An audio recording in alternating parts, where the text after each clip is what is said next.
Hi students, कैसे हैं आप सब लोग। उम्मीद करता हूं कि आप सब लोग बहुत बढ़िया होंगे।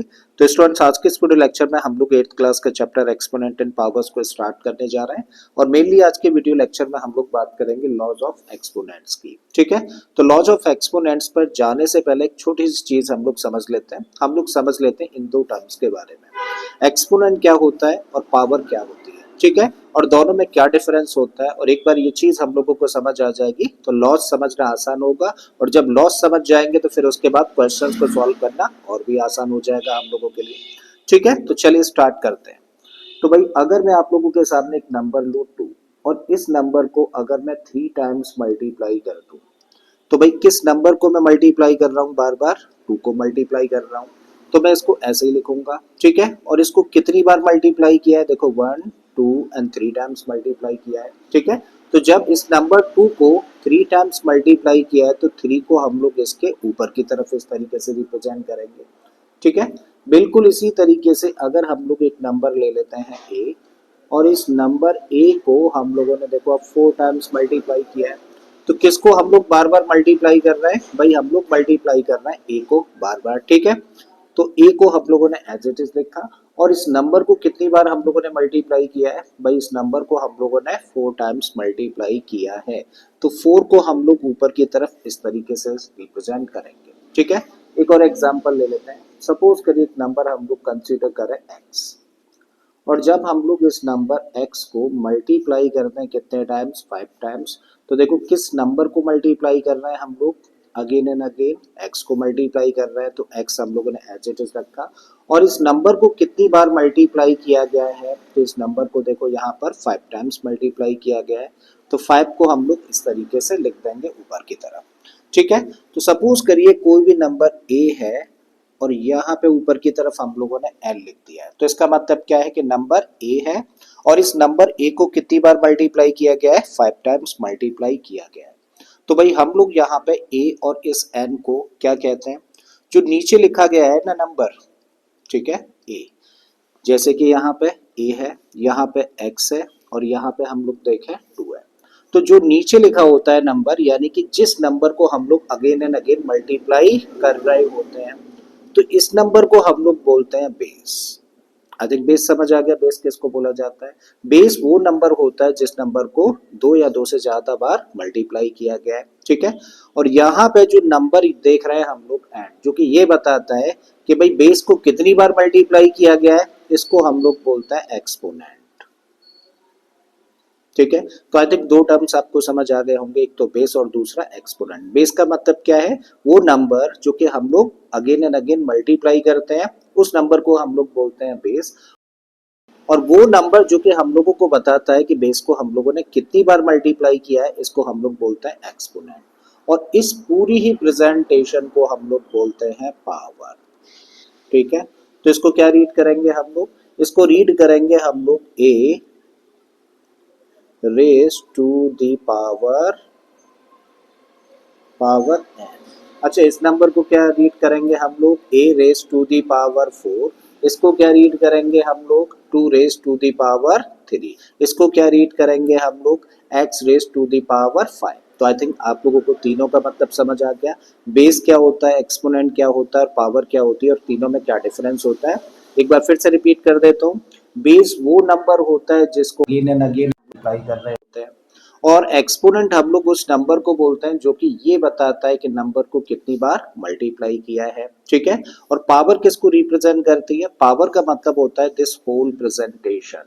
और इसको रीड किया जाता है a raise to the power n, a raise to the power 4, x raise to the power 5, 2 raise to the power 3। बिल्कुल इसी तरीके से अगर मैं आपके सामने ऐसे एक नंबर लिख दूं तो इसको क्या रीड करोगे, 5 raise to the power 4। Clear है, आई थिंक बात यहाँ तक समझ आ गई है। अब अगर ये बात आप लोगों को समझ आ गई है तो अब हम लोग आते हैं एक्सपोनेंट के लॉज पर। एक एक करके हम लोग सीखेंगे। तो कुल मिला के मैं अभी आप लोगों को 10 लॉज यहाँ पे बताने जा रहा हूँ, और बड़े काम के लॉज है, ध्यान से समझिएगा सो दैट क्वेश्चंस को फिर आसानी से टैकल कर पाए। तो पहला लॉ हम लोगों से कहता है कि अगर एक नंबर है a और इसकी पावर है m, दूसरा नंबर है a जिसकी पावर है n, और इन दो नंबर्स को मल्टीप्लाई किया जाए। तो देखो क्या चीज नोटिस करना है हम लोग यहाँ पे नोटिस कर रहे हैं कि दो नंबर्स हैं और इन दोनों ही नंबर्स के जो बेसेस हैं वो आपस में सेम है। देखो यहाँ भी बेस ए है, यहाँ भी इस नंबर का बेस ए है, पावर्स डिफरेंट है और ये दोनों नंबर्स क्या कर रहे हैं, मल्टीप्लाई कर रहे हैं। तो अगर कभी भी हम लोग ऐसे दो नंबर्स का मल्टीप्लाई करें जिनके के बेसिस सेम हो, तो ऐसे केस में जो प्रोडक्ट निकल कर आएगा उसका बेस वही नंबर होगा जो कि इन दोनों नंबर्स का बेस था, और जो पावर्स होती है वो आपस में प्लस हो जाएंगी, यानी कि m प्लस n बन जाएगी नई पावर। क्लियर है? एक छोटे से एग्जांपल से हम लोग यहाँ पे समझें। सपोज करिए 2 की पावर 5 इंटू 2 की पावर 7 को हम लोगों ने मल्टीप्लाई किया, तो हम लोग क्या नोटिस कर रहे हैं, यहाँ इस नंबर का बेस 2 है, यहाँ भी बेस 2 है, दोनों मल्टीप्लाई कर रहे हैं, तो ऐसे केस में प्रोडक्ट का बेस वही रहेगा यानी कि 2 ही रहेगा, और यहाँ पावर्स आपस में प्लस हो जाएंगे, तो आप 5 प्लस 7 कर सकते हैं और इस तरीके से इसको लिख सकते हैं 2 रेज टू द पावर 12। 5 और 7 को प्लस कर दिया। एक और एग्जाम्पल है, 1 अपॉन 2 की पावर 7 है इनटू में 1 अपॉन 2 की पावर 3 है।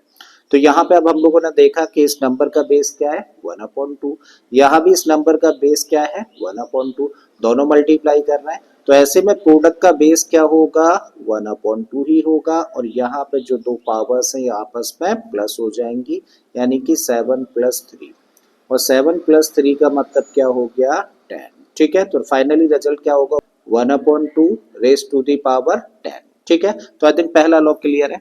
दूसरे लॉ पर हम लोग आए तो इस लॉ के अकॉर्डिंग ए की पावर m को अगर हम लोग a की पावर n से डिवाइड करें, मतलब यहाँ पे दो नंबर्स हैं, दोनों के ही बेसिस सेम हैं, लेकिन इस बार डिवीजन है। ठीक है, तो इस नंबर को डिवाइड किया जा रहा है इस नंबर से, तो ऐसे केस में जो हम लोगों का क्वोशिएंट निकल कर आएगा, यानी कि जो रिजल्ट निकल के आएगा उसका बेस ए ही होगा, क्योंकि दोनों का बेस ए है। ठीक है, अब ऐसे में हम लोग क्या करेंगे भाई, जिस नंबर को डिवाइड किया है उसकी पावर में से जिस नंबर से हम लोग डिवाइड कर रहे हैं उसकी पावर को माइनस कर देंगे। ठीक है, तो रिजल्ट होगा a की पावर m माइनस n। इसको भी एक एग्जांपल से समझें। सपोज एक नंबर है 3, यहाँ पे 3 की पावर 7 को हम लोग डिवाइड कर रहे हैं 3 की पावर 2 से। क्लियर है? तो दोनों के बेसिस देखो क्या है, 3 है, सेम है, और डिवीजन परफॉर्म हो रहा है, तो ऐसे केस में रिजल्ट का बेस भी रहेगा 3, और जिस नंबर को डिवाइड किया है वो ये वाला है, और इसकी पावर क्या है, 7। भाई इस पावर में से जिस नंबर से डिवाइड कर रहा है की पावर को माइनस कर देंगे, तो क्या निकल कर आ गया, 3 की पावर, देखो 7 में से 2 माइनस कर दोगे तो कितना बचेगा, 5 बचेगा। तो ये फाइनली हम लोगों का आंसर होगा। ठीक है, एक और नंबर चलिए ले लेते हैं, 2 अपॉन 5। 2 अपॉन की पावर 8 है और इसको डिवाइड कर रहे हैं 2 अपॉन 5 की पावर 3 से। सो दिस बिकम्स व्हाट, देखो दोनों का बेस क्या है, 2 अपॉन 5, तो बेस वही रहेगा। अब पहली पावर यानी कि जिस नंबर को डिवाइड कर रहे हैं उस नंबर की पावर में से जिस नंबर से डिवाइड कर रहे हैं की पावर को माइनस करेंगे, मतलब 8 माइनस 3, और 8 माइनस 3 करेंगे तो क्या आ जाएगा, यहाँ पर 5 निकल कर आ जाएगा रिजल्ट। ठीक है, तो आई थिंक फर्स्ट 2 लॉज आपको क्लियर होंगे। चलिए तीसरे लॉ पर आते हैं। सपोज करिए एक नंबर है a की पावर m, और इसको डिवाइड कर मल्टीप्लाई कर रहे हैं हम लोग b की पावर m से। अब हम लोग क्या नोटिस कर रहे हैं भाई, यहाँ पे दो नंबर्स हैं, एक्सपोनेंट फॉर्म में है। ठीक है, यहाँ पे जो बेस है इस नंबर का वो a है, इस नंबर का जो बेस है वो b है। यहाँ पे बेसिस डिफरेंट है, लेकिन एक चीज हम लोग नोटिस कर रहे हैं कि इस नंबर की पावर भी m है और इस नंबर की पावर भी m है। तो कभी भी ऐसा हो कि दो नंबर्स हो जिनके की बेसिस डिफरेंट हो लेकिन पावर सेम हो और मल्टीप्लीकेशन हो रखा हो, तो ऐसे केस में हम लोग क्या करते हैं भाई, जो दो डिफरेंट बेसिस हैं इन दोनों का हम लोग मल्टीप्लाई कर देते हैं, यानी कि इसको लिख सकते हैं a इंटू बी, और जो पावर सेम है ना इसको होल पावर लगा देते हैं। तो इसको हम लोग इस तरीके से लिख सकते हैं, एक एग्जांपल से इसको समझें। सपोज करिए एक नंबर है 2 की पावर 5 और इसको मल्टीप्लाई कर रहे हैं हम लोग 3 की पावर 5 से। ठीक है, अब हम लोग देख रहे हैं कि दोनों के बेसिस तो डिफरेंट है लेकिन दोनों की पावर सेम है और मल्टीप्लिकेशन परफॉर्म हो रहा है, तो ऐसे केस में क्या करेंगे, बेसिस का मल्टीप्लाई, यानी कि आप लिख सकते हैं उसको 2 इंटू 3 की होल पावर 5, और 2 इंटू 3 का मल्टीप्लाई करते हैं तो प्रोडक्ट होगा 6, तो इसको लिखा जा सकता है 6 की पावर 5। एक और एग्जांपल ले लेते हैं, चलिए 2 अपॉन 3 है और यहाँ पे पावर लिखी हम लोगों ने 7 इंटू में 3 अपॉन, ओके चलिए 2 लिख देते हैं और यहाँ पे पावर हुई 7। अब ऐसे केस में क्या करेंगे भाई, हम लोग यहाँ पे देख रहे हैं कि बेसिस तो डिफरेंट है, यहाँ पे 2/3 और यहाँ पे 3/2 है, लेकिन पावर्स दोनों की सेम है, मल्टीप्लीकेशन हो रहा है। तो ऐसे केस में क्या करें भाई, 2/3 और 3/2, जो दोनों ही बेसिस थे इनका कर दिया हम लोगों ने मल्टीप्लाई, और होल में पावर सेम जो है वही रख देते हैं। अब देखो 3 से 3 कैंसिल हो गया, 2 से 2 कैंसिल हो गया, तो क्या मिला यहाँ पर, बेस में मिला 1 और 1 की पावर 7। तो फाइनली तो ये रिजल्ट है हम लोगों का, अगर एक्सपोनेंट फॉर्म में हम लोगों को रिप्रेजेंट करना हो। लेकिन 1 की पावर 7 का मतलब देखो 1 का मल्टीप्लाई 7 टाइम्स करेंगे तो रिजल्ट 1 ही रहेगा। तो फाइनली इसका रिजल्ट क्या निकल के आ जाएगा, 1 निकल कर आ जाएगा। ठीक है।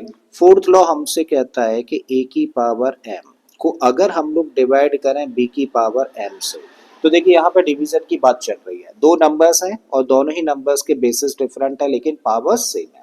और जब दो नंबर्स के बेसिस डिफरेंट हो, पावर सेम हो, डिवीजन परफॉर्म हो रहा हो, तो ऐसे केस में जिस नंबर को हम लोग डिवाइड कर रहे हैं उसके बेस को डिवाइड करते हैं जिस नंबर से डिवाइड कर रहे हैं के बेस से, यानी कि a को डिवाइड करेंगे b से और होल में जो सेम पावर है वही लगा देते हैं। ठीक है। एग्जाम्पल के तौर पे यहाँ पे 10 की पावर 5 है और इसको अगर हम लोग डिवाइड करें 5 की पावर 5 से, तो यहाँ पे बेस क्या है, यहाँ पर बेस है 10 और यहाँ पर बेस है 5। तो ऐसे केस में क्या करेंगे भाई, इसको हम लोग डिवाइड करेंगे इस बेस से, यानी कि 10 को डिवाइड करेंगे 5 से और होल में जो पावर सेम आप देख रहे हैं ना वही लगा दीजिए। 5 से 10 को डिवाइड कर देंगे तो मिलेगा 2 और होल में पावर क्या है 5। तो इसका मतलब क्या रिजल्ट होगा, 2 रेज टू दी पावर 5, या सिंपली कह सकते हो 2 की पावर 5। ठीक है। अगले लॉ पर हम लोग आए तो अगले लॉ में बोला जाता है कि a की पावर m की होल पावर n है, मतलब एक ऐसा नंबर जो कि एक्सपोनेंट फॉर्म में है, अगर उस नंबर पर होल में पावर लगी हो तो ऐसे केस में पावर्स का मल्टीप्लाई हो जाता है, मतलब जो रिजल्ट होगा उसका बेस होगा a और जो पावर्स है आपस में मल्टीप्लाई कर जाएंगे, तो आप इसको लिख सकते हैं a raise to the power mn। एक एग्जांपल से समझें, सपोज करिए 2 की पावर 3 एक नंबर था और इस पर होल में पावर 5 है, तो अब हम लोग इसको क्या लिख सकते हैं, देखो बेस 2 है तो हम लोगों ने 2 लिखा और यहाँ पे जो दो पावर्स है ये आपस में मल्टीप्लाई कर जाएंगी, यानी कि 3 इंटू 5 और 3 इंटू 5 का मतलब कितना हुआ 15, तो इसको लिखा जा सकता है 2 की पावर 15। क्लियर है। नेक्स्ट लॉ की हम लोग बात करें तो ये है बड़ा इंपॉर्टेंट, a की पावर -1। कभी भी किसी भी नंबर की पावर अगर -1 है तो इसको हम लोग क्या लिख सकते हैं, इसको लिख सकते हैं 1/a। जैसे 5 की पावर -1 है तो इसको लिखा जा सकता है 1/5। 6 की पावर -1 है तो इसको हम लोग लिख सकते हैं 1/6। a की पावर -1 है तो इसको हम लोग लिख सकते हैं 1/a। बात क्लियर है। इस पर बहुत सारे क्वेश्चंस बनते हैं, बहुत इंपॉर्टेंट लॉ है। नेक्स्ट पर आए तो अगला लॉ कहता है कि अगर a की पावर 0 हो, मतलब किसी भी नंबर की पावर अगर 0 हो तो उसका रिजल्ट होता है 1। जैसे x की पावर 0 हो तो इसका रिजल्ट होगा 1। 5 की पावर 0 हो तो इसकी जगह पे भी लिख सकते हैं 1। अगर 100 की पावर 0 है तो इसको भी लिखा जा सकता है 1। ठीक है। आई थिंक यहाँ तक चीजें आप लोगों को समझ आ गई हैं। अब बाकी के लॉस को हम लोग अभी डिस्कस करते हैं, थोड़ा सा स्पेस कर लेते हैं।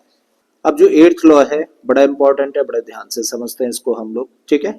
सपोज करिए एक नंबर हम लोगों को दे रखा है a/b और इसकी होल पावर -n है, मतलब हम लोगों को एक नंबर दे रखा है जिसकी की पावर नेगेटिव है।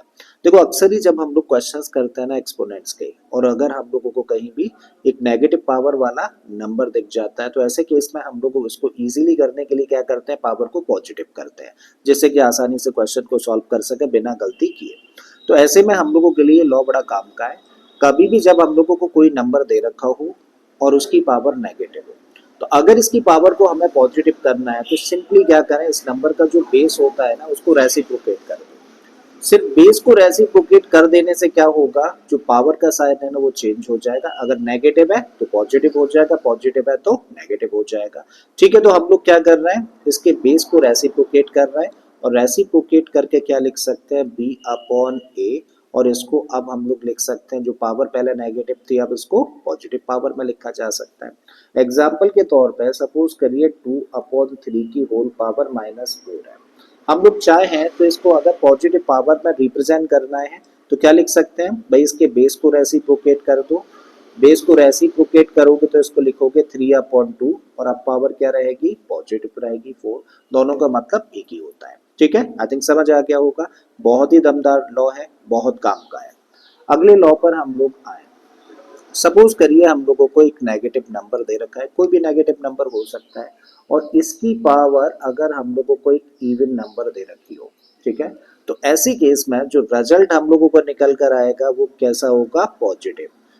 देखो एक चीज माइंड में यहाँ पे रखनी है, मैं रिजल्ट नहीं बता रहा हूँ, रिजल्ट का सिर्फ साइन बता रहा हूँ यहाँ पे। इस लॉ से हम लोग सिर्फ साइन डिसाइड कर सकते हैं कि रिजल्ट हम लोगों का पॉजिटिव रहने वाला है या फिर रिजल्ट नेगेटिव रहने वाला है।